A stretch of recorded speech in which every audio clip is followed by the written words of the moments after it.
Trudy Morgan-Cole, and today's Christmas reading is going to be from my novel, Most Anything You Please. This passage is early in the book.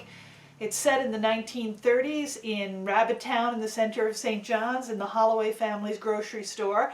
And I'll warn you, this one is, even though I won't read right to the end of the scene, so no spoilers, this is a little bit of a sad Christmas scene, but honestly, you know, a little bit of sadness is kind of a part of Christmas, I think.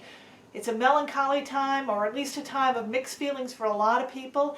And I know all of my favorite Christmas songs are the ones that have a little bit of a minor key to them. So perhaps this is not such a bad choice.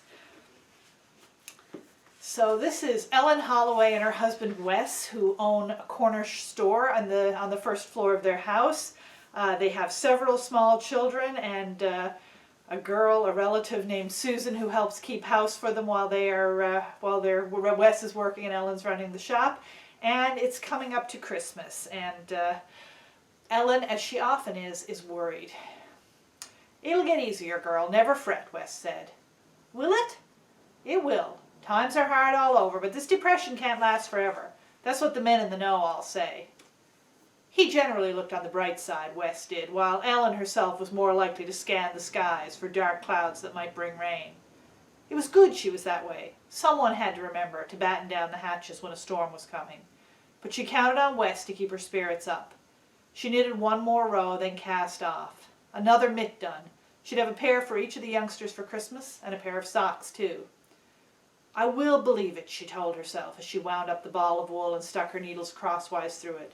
It was almost Christmas, a time of hope and joy. She would choose to believe Wes's happy vision of the future. The shop making money, all their bills paid, the children safe, everyone secure. Just for this week at least, she would really try to stop worrying about everything that might go wrong and try to be grateful for what they had. She remembered this resolution a few days later, when she was down in the shop selling 2 bottles of Purity syrup to Bridie Kelly. "A treat for the youngsters for Christmas Eve. We got something a bit stronger for the rest of us," Mrs. Kelly laughed, then added, "But you Methodists are all temperance, I suppose. Don't approve of a drop even at Christmas." "I'm sure it's none of my business, Mrs. Kelly." Ellen rang in the purchase and handed the change across the counter. "Nell," Susan's voice from the doorway interrupted Mrs. Kelly's wheezy laughter. I can watch the shop for a few minutes. Could you come up and have a look at the boys? They both woke up coughing, and I think Johnny's running a fever." What bad luck. Sick youngsters at Christmas. Ellen went upstairs to find Johnny's little face red with fever, and Frankie was warm too. The two of them were coughing, and when Johnny gasped for breath in between coughs, she heard the telltale whoop that made her heart sink. Surely she'd imagined that. Most likely it was just a bad cold. They were both outside playing in the yard yesterday, and if they took their caps off, Susan might not have had the sense to put them back on. And then Johnny was riding around on the cart with Alf in all the cold wind. Ellen let Susan mind the shop for the morning, shooed the older children outside to play in spite of the bitter wind. She spent her morning tending to the 2 little boys, giving them honey for their coughs and using cool, wet towels to try to bring down the fever. Between coughs, Johnny wanted to know if Santa Claus would still come even if they were sick. "He will, my love, don't mind about that. Santa Claus visits the sick children too." "He better. He's bringing me a truck." Johnny's eyes widened as he pulled in another wheezing gasp and coughed again.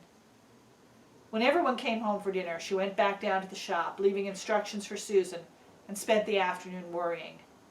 Neither of the little boys was better the next day, Christmas Day. Wes, of course, assured her it was only a head cold. She kept the shop open till early afternoon, when the man came selling Christmas trees off a truck. Then Ellen shut up the shop and sent Wes and Alf down to pick out a tree. Upstairs she found Susan peeling vegetables. "The boys is both after falling off to sleep," Susan said. And Ellen decided to take that as a good sign. The door to the girls' room was closed, and she heard Audrey and Marilyn giggling behind it. "Don't come in, Mama, you can't come in," Marilyn shrieked when she opened the door a crack, and Audrey said, "But can you bring up the twine and scissors, please?" "They're in the kitchen drawer," Ellen said, and when Audrey slipped out to get the twine and scissors, Ellen felt her forehead, which was still cool. In the boys' room, Frankie was asleep, tangled in sweaty sheets, but Johnny had just woken up and was coughing again. A bottle of cough medicine sat on the nightstand. When did Susan last give him a spoonful, she wondered. Was it too soon for more? Between each cough he gasped, and after the spasm passed he collapsed into her arms. "Mummy, my chest hurts." "Be a big boy now. You got to get better before Santa comes at midnight." But the mention of Santa sparked no light now in his red-rimmed eyes. Ellen wondered, should she mention that Santa really was going to bring him a truck? But no, perhaps tomorrow he would be better and enjoy the surprise. Ellen hadn't had a doctor in the house since Alf, Audrey, and Marilyn all had the measles together. She went to the hospital to have Johnny and had a midwife for Frankie, so she never had reason to call a doctor. Would Dr. Andrews even come out on Christmas Eve? He certainly wouldn't come tomorrow unless it was life or death. Should she wait till Boxing Day? Johnny started coughing again, sucking in air like he was drowning, and she told Susan to go out and get the doctor. He came just as Alf and Wes were setting up the tree in the living room. Frankie was awake and coughing too now, and Ellen was back and forth between him and Johnny with the cool cloths and the cough medicine. "Not a very pleasant way to be spending Christmas Eve, is it?" said the doctor. "Not for you either, sir, but I allow people get sick every day of the year, don't they?"